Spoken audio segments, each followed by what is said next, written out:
bonjour, bom dia, mangwanani, poa sana, salibonani. Good morning, ladies and gentlemen, and welcome to the 11th Annual Stanford Africa Business Forum. In our parents' generation, the lawyers and politicians were the ones who brought about revolution and change. We believe that in this global century, the business people will step up to change lives, change organizations, and change the world. I think so much of what we try to do at SEED is really about building connections between Silicon Valley and Stanford and merging economies across the world, and particularly in Africa. We have an alumni program called the Transformation Network. The remarkable statistic is 57% of them have done business with each other. When you bring new types of people into an institution like Stanford, one thing people don't realize is how much that actually changes the institution. Everyone else learns from them. You're in a much better time than I was in 1980 when I entered the world.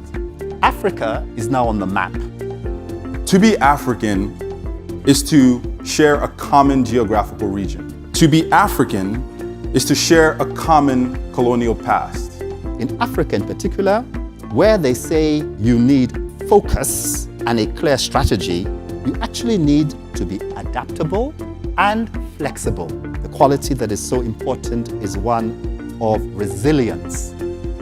Don't get obsessed about an idea or solution, it's probably wrong. Go find a problem.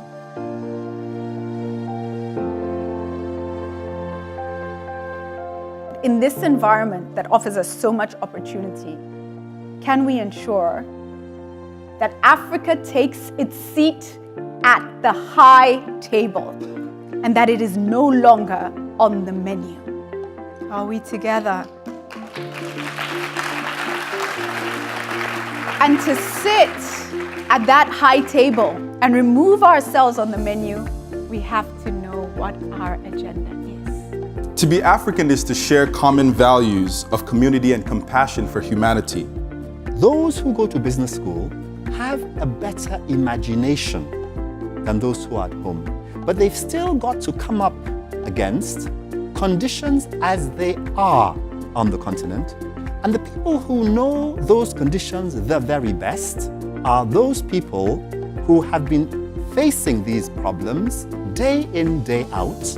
And therefore, what you need is a combination within your company of people who are very different from you.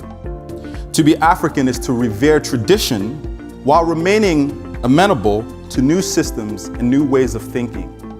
I think the way we ring-fence and build a model of leadership is using knowledges for entrepreneurs here, because you see what happens in this market and link it back, co-create those businesses with people back in the continents where they are. This mistrust between political leadership and business is problematic in Africa. Leadership should begin to see business as a partner. We need to close that trust gap. Both of you have said, we can't rely on government alone, and I agree, but we still need the government. And I think many of us in this room should challenge ourselves to work for the government or to run for political office. When I think of business in Africa, what comes to mind is a card that I received, and the card said, we all have to walk in the rain, but some folks just get wet, while other folks dance in the rain and get to their destination. That is the attitude that I would like you all to adopt. To be African is to be diverse. It is to be all of those things and more. So never allow someone make an excuse for not acknowledging with greater specificity who you are or where you're from. The wind of freedom blows.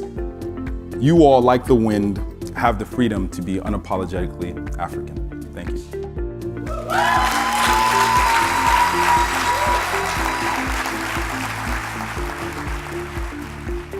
In the words of the great Nelson Mandela, Ubuntu is humanity. I am who I am because you are here. Ladies and gentlemen, thank you for being part of the 11th Annual Stanford Africa Business Forum.